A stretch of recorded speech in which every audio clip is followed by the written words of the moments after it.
你好，歡迎 click 入嚟呢條片。今日會同你一齊畫9月22號嘅手帳，主要記錄今晚嘅晚餐——鐵板海鮮燒烤。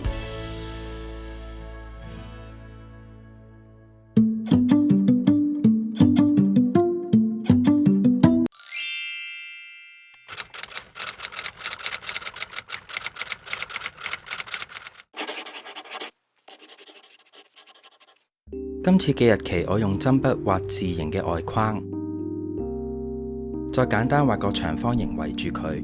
呢個標題，下次我要再諗下點樣可以寫得好啲。而家畫緊嘅係一口牛柳粒，燒熟咗啲肉質都仲好軟熟，一啲都唔韌。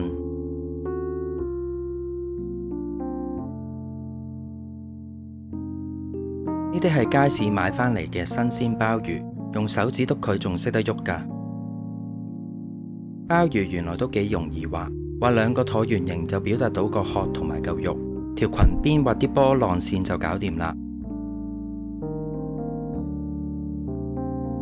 呢個一睇就知係扇貝。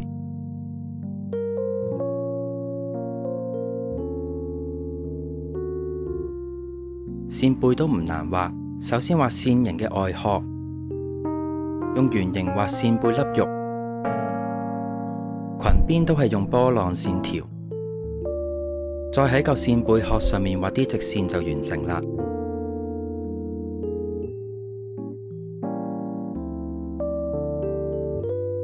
今日嘅構圖我分咗上中下3部分嚟呈現燒烤嗰陣時嘅餐台，中間部分係燒烤爐，上下2部分就係唔同嘅食物。中間嘅燒烤盤入面嘅食物，我專登畫得大啲，嚟突出今晚嘅主角海鮮。而家畫緊嘅係魷魚圈，都係喺街市新鮮買返嚟嘅。新鮮嘅果然唔同啲，燒熟咗都仲好有彈性。呢啲蝦當然都係新鮮㗎啦，非常鮮甜。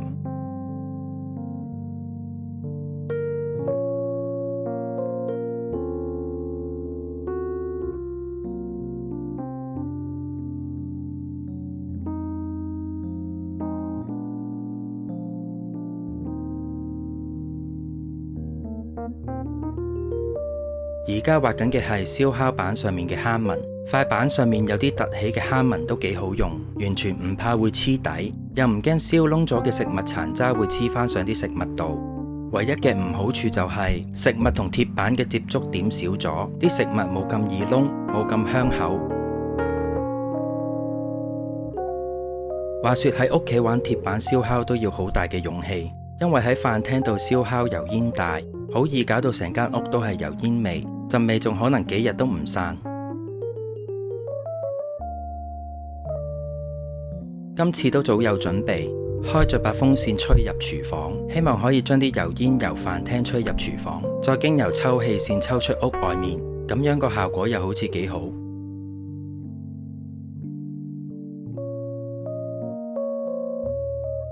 呢啲係急凍豬肉片，豬肉上面嘅脂肪都可以略略畫出嚟。如果鐵板燒烤，唔知你中意燒肉類多定係海鮮多呢？我就中意食肉多啲啦，因為我真係好唔中意剝殼，有得俾我揀，我一定唔揀海鮮。呢啲係蜜糖味嘅台灣腸，我覺得佢似新鮮臘腸多啲，見到入面有好多肥豬肉。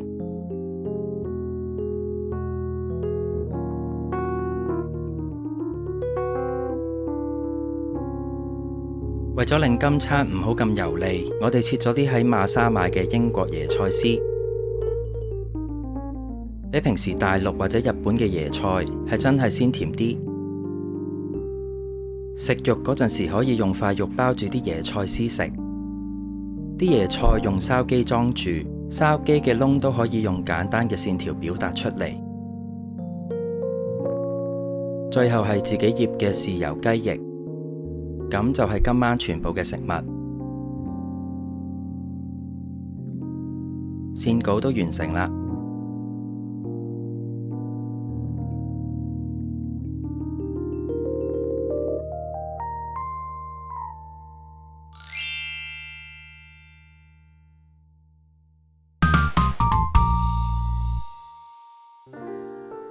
開始用水彩上色。首先我會將所有嘢油上一層底色。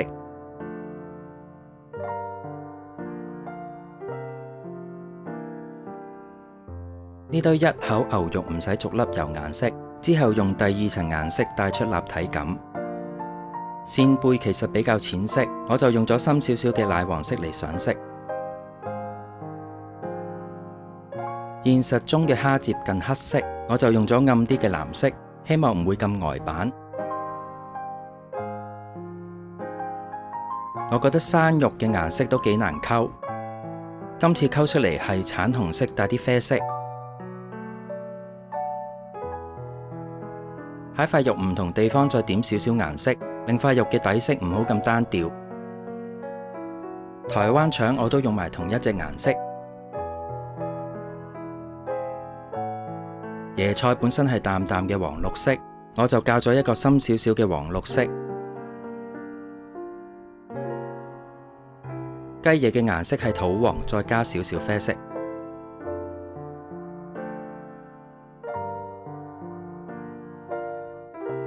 熟咗嘅扇貝同鮑魚顏色同未熟嘅差唔多，可以用返之前嘅顏色。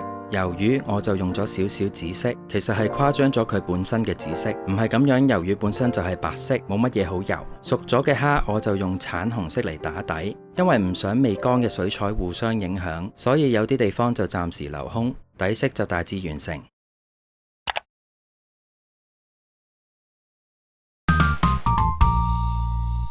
等第一層水彩乾咗之後，就可以繼續上第二層。首先係日期嘅字體。頭先上第一層色唔記得咗個燒烤爐，而家上返。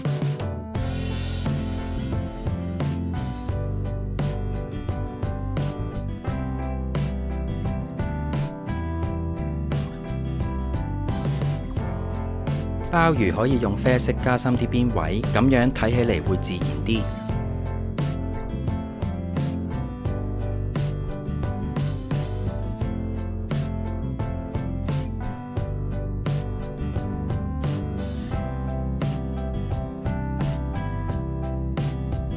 燒緊嘅蝦都加返啲啡色，睇起嚟就好似燒燶咗咁。魷魚圈加少少陰影。我覺得扇貝啲顏色比較淺，加返啲鮮黃色，用深啲嘅啡紅色油牛柳粒嘅陰影，用淺灰色油不鏽鋼碟。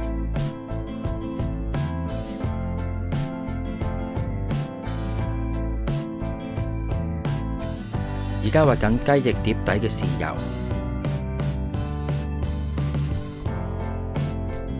用同一隻色幫啲雞翼畫出立體感。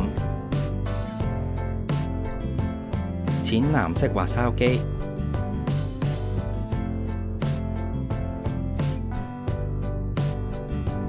用深少少嘅綠色幫椰菜上陰影。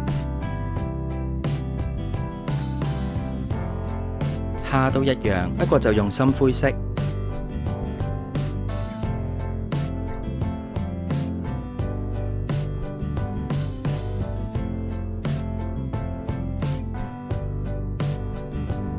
裝鮑魚同扇貝嘅碟都係不鏽鋼，用帶少少藍色嘅淺灰色。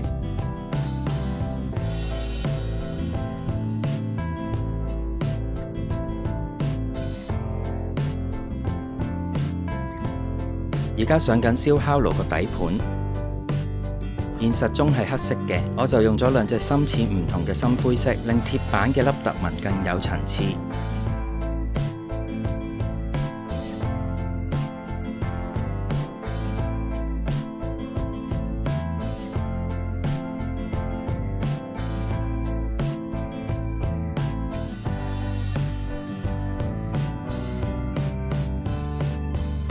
最後喺唔同地方加陰影，筲箕嘅陰影我就用深啲嘅藍色，如果用灰色就會太沉色啦。喺啲殼上面加少少淺啡色，睇落就有燒烤嘅痕跡。隻蝦我嫌唔夠鮮色，所以再加啲鮮紅色。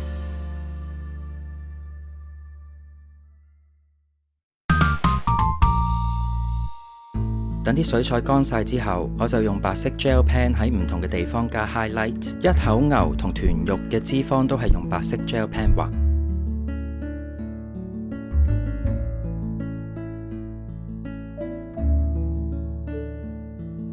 今餐雖然冇澱粉質，但係都已經食到好飽。其實計返買餸錢都係比出面燒烤放題平少少，不過我覺得喺屋企食始終係舒服啲，而且食材嘅品質都可以由自己控制，都 OK 啊。冬天都就嚟到啦，我諗之後無論係燒烤定係打邊爐都會密咗好多，想減肥真係唔容易啊。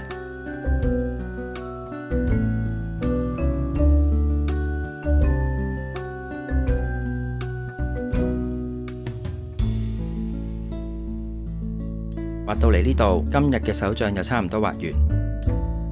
你今日寫咗手帳未啊？下條片再見。真係好感激你睇到嚟呢度，快啲訂閱我啦！